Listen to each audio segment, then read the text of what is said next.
I've been pregnant enough times, I feel like, to know what flutters feel like.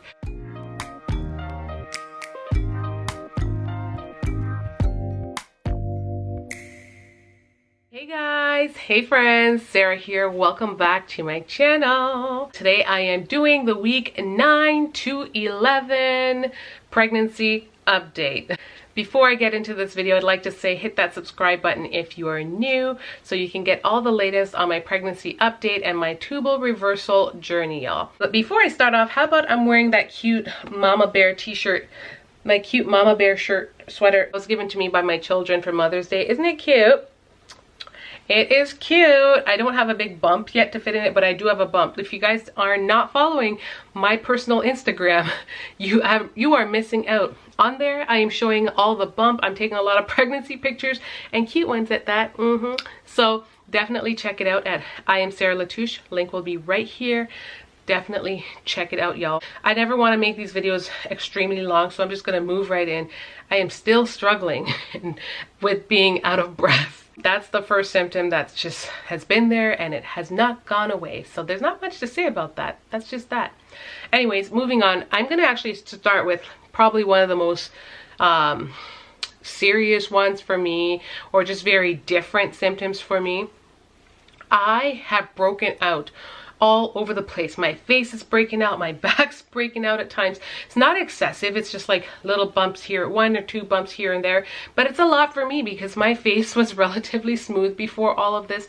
I'm still doing the same thing. I'm washing my face, I'm cleaning it. In fact, my face should be doing extremely better because I'm not going anywhere and I'm not wearing any makeup, but according to my skin at the current moment, and even on my chest, like just little tiny bumps. It's nothing crazy visible to a lot of people, but I can see it and I can feel it, and it's just there. So that's one of the things that I noticed. I guess hormone levels are rising throughout this time, so it's doing different things. It's like a thing, it's called pregnancy acne. I have never had pregnancy acne before, so it's just very different. Everyone is saying that this pregnancy seems to be so different for me. It must be a boy. Who knows? I don't know. It's kind of different, but it's definitely something that I've seen that's picked up from weeks 9 on, and it's still here and it hasn't gone away. So yeah, I just hope it's like just a first trimester thing, because I'm almost out of the woods with out of the first trimester, and that would be great if it went away.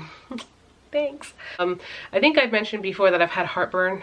Still a thing, still here. I get it quite a bit no matter what I eat. I've actually eliminated certain foods from my diet. Like I was obsessed with tomatoes, and I was having tomatoes and cheese sandwiches before. I haven't had that in forever. I cut it out because the tomatoes were giving me heartburn. I find cucumbers give me heartburn. The most basic things that are not even related to like heartburn related foods are giving me heartburn. So I just don't know what to do. I don't know. I want to say it's getting better, but technically it's not, because I'm still, my aversions are still for the same foods. I crave watermelon, I crave cantaloupe, stuff like that. Honestly, it's not even so much cravings. I just like eat what's there. I don't really have any severe cravings like I've got to eat that. There's nothing that I really crave. It's so weird. Like this is backwards for me. Like I don't have any cravings, but I just have food aversion. And so now it's really like picking and choosing what I can eat. And that's been the thing. So overall it's going okay, but it can be very difficult because I find a lot of foods very limited. I also like, it's just hard to find something to eat, and if I've eaten it already, I don't want to eat it again. And yeah, it can just get really difficult. So I really have to be strategic and plan out my meals so I'm actually eating the right amounts of stuff and eating enough food and that kind of thing. Adding to that, I have eaten fast food a couple of times. I've had like pitas, and I've had pizza a couple of times, a handful of times, but I prefer to eat at home. Being that we're talking about food, weight gain automatically kind of just goes with this area, weight gain. So I've been very apprehensive even talking about weight gain, because I have gained 10 pounds already. I don't know if this is the norm. I think I need to look that up. I've looked it up before, and I know they out, like in the first couple of weeks, you know, you don't want to gain too much, especially for me, because I started off a little bit heavier already, so I didn't want to gain too much. I think, like, according for me, the target weight gain should be like 30-35 pounds.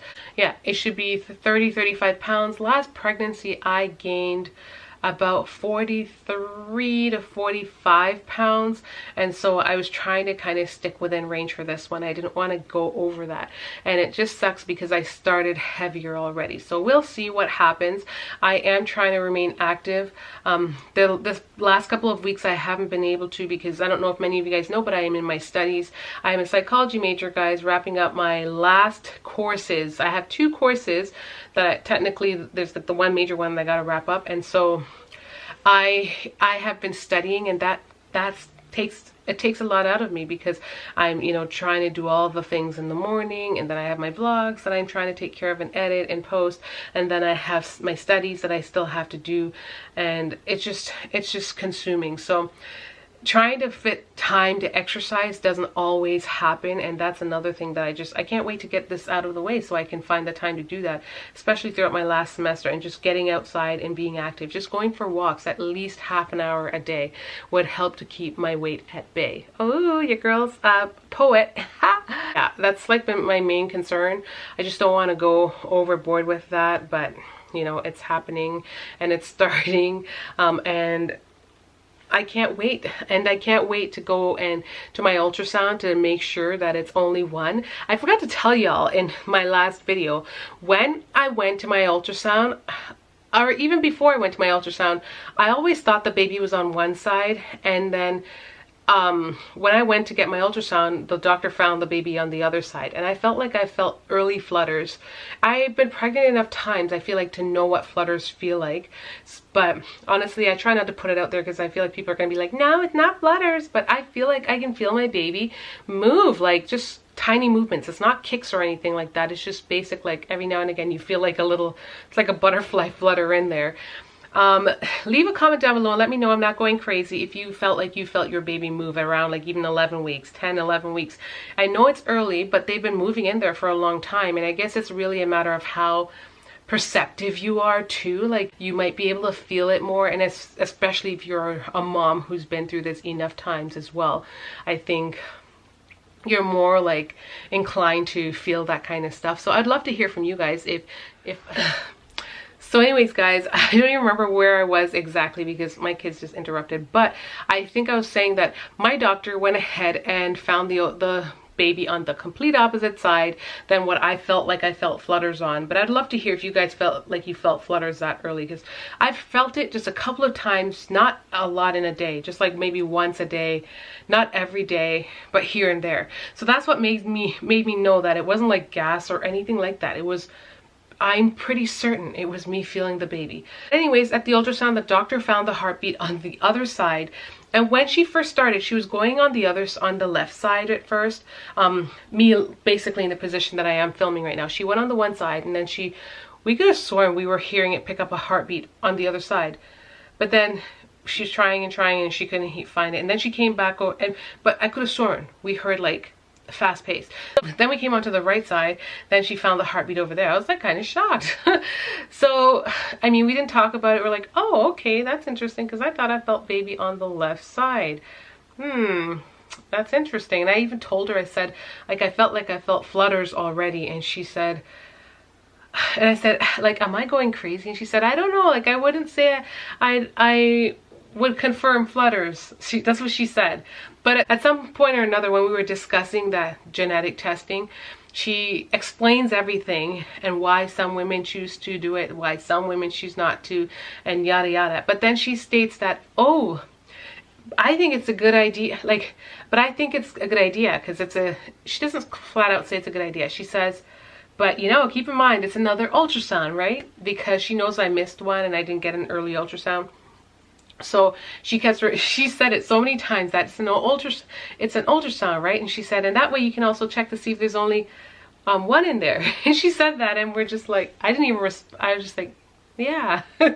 So that's interesting that she said that. I don't know if she said that based on what she thought she heard, or she just said that based on what I said. I'm just confused. So I'm just still trying to decide if this is a twin pregnancy or not, but it's hard to determine something like that when you don't even have an ultrasound yet. So I have an ultrasound booked next week, so a whole week away from today, and tomorrow it'll literally be 6 days. I know, I'm counting down. So anyways, that's that. Your girl, I don't know what I'm rooting for, but I'm just like curious. I just want to know if there's one baby or two. And then last but not least, I'll talk about like the breast ache slowing down. So I mentioned many times like sore boobs, sore tatas were the one things that I kept feeling all the way up until 8 weeks. It was there. And then it just kind of, I don't want to say up and vanished, but it just slowed down.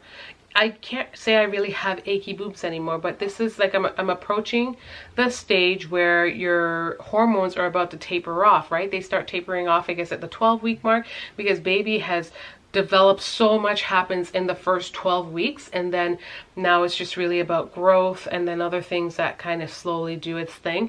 But a lot of the rapid, fast-paced creation part has already occurred. I think it's that a good way to put it. So yeah, I know hormones are tapering off, and they said it's like now it's the placenta doing a lot of the work, so you're not going to feel a lot of the aches and stuff that you were feeling before. So that's been pretty darn good. I feel like my bump's already big. Like I said, if you guys are not following me on Instagram, you should, because I am posting a lot of bump pics. I already have a couple taken, and I want to take one in the shirt too, even in the sweater, even though like it's not going to be sweater weather. They got it for me, I guess, thinking as I'm going to be pregnant in fall anyways. So this will be really fun to wear in fall. But my family got it for me for Mother's Day, if you didn't see the other video, and so they got it for me with the intentions that I guess I'm going to wear it throughout fall, because I'm going to be giving birth in December or late November. And yeah, I mean, it's going to be really cute to wear when that time comes, when your face is beat and you're looking cute, because I'm not looking cute right now. So anyways, guys, I think that's pretty much my update. I don't know what else to really update. Sleep has been going okay. My sleep's interrupted. I am peeing frequently, but honestly, it's not excessive. I only pee a lot when I drink a lot. So some days are better than others. I do try to keep hydrated. I mean, I'm sitting here with water, or should I say water? I'm sitting here with water, and yeah, I do like to keep myself hydrated and try my best to do that. And I'm just so happy that I'm coming out of this the first trimester. I'm not gonna say I am feeling much better, because I have my days. Like, I still had major throw up yesterday. Sorry, TMI. But I still have moments where I'm just like, ugh, or I feel absolutely putrid when I don't eat. So that's still a thing too.